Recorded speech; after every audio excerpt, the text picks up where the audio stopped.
জনাব তারেক রহমান ইতিমধ্যে ঘোষণা দিয়েছেন, বিএনপি যখন রাষ্ট্র পরিচালনার দায়িত্বে আসবে তখন দেশের সকল দুস্থ বিধবা, স্বামী পরিত্যক্ত মহিলা এবং অসহায় বয়স্কদের ভাতার পরিমাণ মূল্যস্ফীতির সঙ্গে সমন্বয় করে বাড়ানো হবে।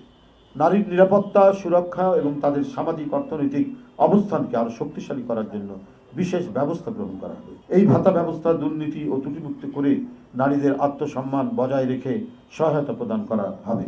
নারী নির্যাতন, যৌতুক প্রথা, অ্যাসিড নিক্ষেপ, যৌন হয়রানি, ধর্ষণ এবং নারী ও শিশু পাচার রোধে কঠোর আইনি ব্যবস্থা নেওয়া হবে। শিশু শ্রম রোধে বাস্তবসম্মত এবং কার্যকর পদক্ষেপ গ্রহণ করা হবে।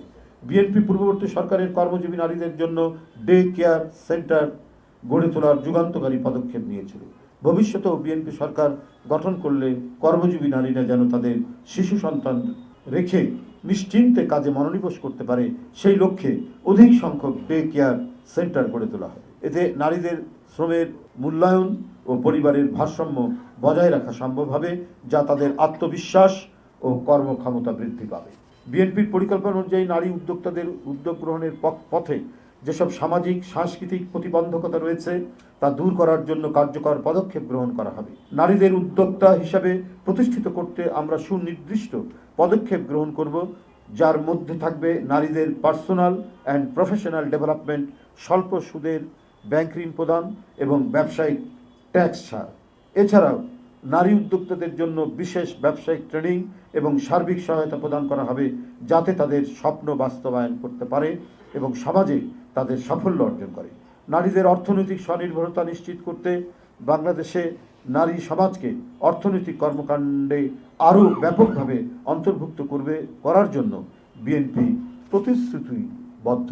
বর্তমানে দেশে নারীরা নিরাপত্তাহীনতায় ভুগছেন এবং তাদের অধিকারের ব্যাপারে আইন শৃঙ্খলা পরিস্থিতি আশানুরূপ নয়।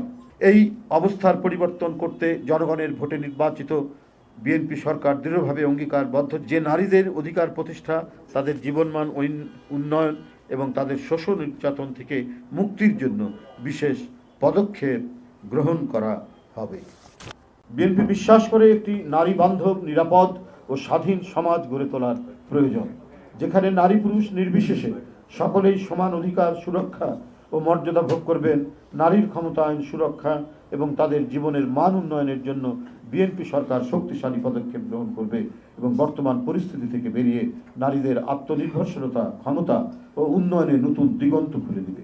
ইনশাল্লাহ আমরা এক নতুন যুগের সূচনা করব, যেখানে নারীরা নিজেদের পূর্ণাঙ্গ বিকাশ ঘটিয়ে সমাজের অগ্রগতি ও উন্নয়নে গুরুত্বপূর্ণ ভূমিকা রাখবে।